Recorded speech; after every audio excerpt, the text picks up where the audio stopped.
Zaman dahulu kala, di Jawa Barat terdapat sebuah desa yang sebagian besar penduduknya bekerja sebagai petani.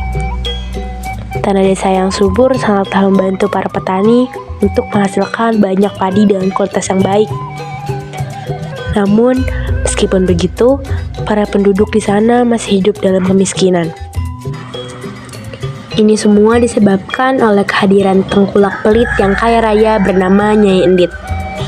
Nyai Endit adalah seorang janda kaya yang tinggal di desa itu. Semenjak suaminya meninggal, ia memperoleh warisan berupa kekayaan yang sangatlah berlimpah. Sayangnya, hal tersebut malah membuat Nyai Endit menjadi kikir dan congkak. Nyai Endit terbiasa menekan para petani yang tinggal di desa tersebut dengan memaksa mereka untuk menjual padinya dengan harga yang murah. Dan ketika persediaan beras masyarakat habis, mereka diwajibkan untuk membeli dari Nyai Endit dengan harga yang melambung tinggi. Perbuatannya ini sangatlah merugikan masyarakat yang hidup di desa tersebut. Harta berlimpah yang dimilikinya hanya membuat dirinya semakin pelit dan mementingkan dirinya sendiri. Setiap kali ada warga yang datang meminta bantuan, Nyai Endit akan menolak dengan angkuh. Ini semua adalah hartaku, untuk apa aku membagikannya kepada mereka? Mereka itu bisanya hanya meminta-minta saja. Seharusnya mereka bekerja lebih keras jika ingin kaya, ucap Nyai Endit.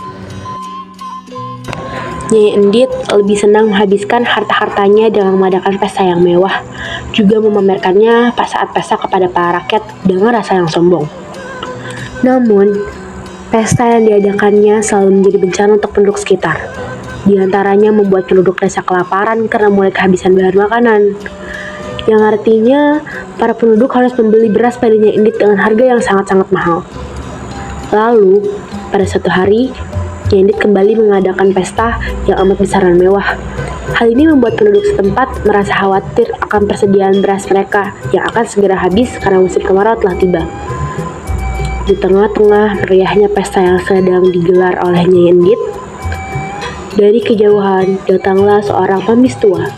Ia memakai pakaian compang-camping dengan celana yang lusuh. Pengemis itu berjalan terbungkuk-bungkuk melewati rumah penduduk dengan tatapan iba dan menemui Nyai Endit di rumahnya. "Nyai, tolong beri hamba sedikit makanan," ucap pengemis. Nyai Endit yang melihat pengemis itu merasa terganggu. Ia pun mengusir pengemis itu dari rumahnya. "Pergilah kau dari rumahku, pengemis kotor. Jadi lihat ya, aku sedang berpesta. Kamu ini mengacaukan semua kegembiraanku dengan baumu itu," teriak Nyai Endit dengan jengkel. Hari pun berganti. Kala Nyai Endit keluar dari rumahnya, ia menemukan sesuatu yang aneh. Sebuah tongkat yang tertancap di tanah. Lalu kemudian, ia pun meminta penjaga dan warga sekitar untuk mencabut tongkat tersebut. Namun tak ada seorang warga pun yang berhasil. Karena geram, ia mendekati kerumunan warga, lalu dirinya ini tidak sengaja melihat kembali pengemis yang ia usir saat itu berada di antara kerumunan warga. Nyai Endit pun kemudian menuduh si pengemis yang telah menancapkan tongkat di atas tanah dan kemudian meminta si pengemis untuk mencabut tongkat tersebut, juga memintanya agar segera angkat kaki. "Berani-beraninya kau pengemis tua, jangan-jangan tongkat itu tertancap karena ulahmu. Sekarang cabut dan pergilah dari sini." Sang pengemis tua pun melihat ke arah Nyai Endit dan segera mencabut tongkat tersebut. Warga pun terheran-heran mengapa pengemis itu mampu melakukannya. Ternyata telah tongkat tersebut dicabut. Tiba-tiba saja keluar air yang terus mengalir dari tempat tersebut. Air itu mengalir tanpa henti, semakin lama semakin meninggi hingga memenuhi dan menenggelamkan tempat itu. Semua penduduk desa bergegas untuk menyelamatkan diri mereka. Mereka semua mengungsi mencari tempat yang lebih aman. Namun, berbeda dengan Nyai Endit. Ia enggan melepaskan hartanya meskipun air semakin tinggi. Ia lebih memilih untuk bertahan di rumahnya dengan harta dan perhiasan mewahnya. Hingga pada akhirnya, ia pun tenggelam bersama rumah dan isinya.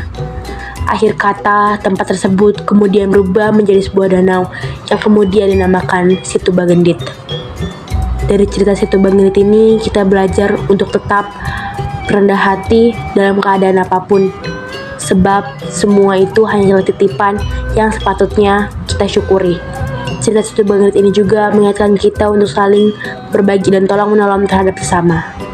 Sekian cerita Situ Bagendit. Terima kasih. Wassalamualaikum warahmatullahi wabarakatuh.